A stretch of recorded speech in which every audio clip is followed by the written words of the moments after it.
малесенький, це Прип'ятень з льоток. Тут його батьки, якщо що, десь тут льотують, це їхнє місце, таке містечко.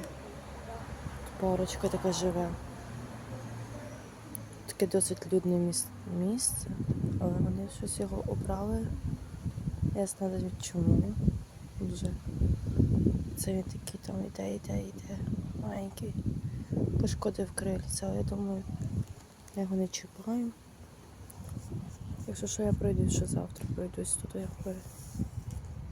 подивлюся, який він. Чи все гаразд.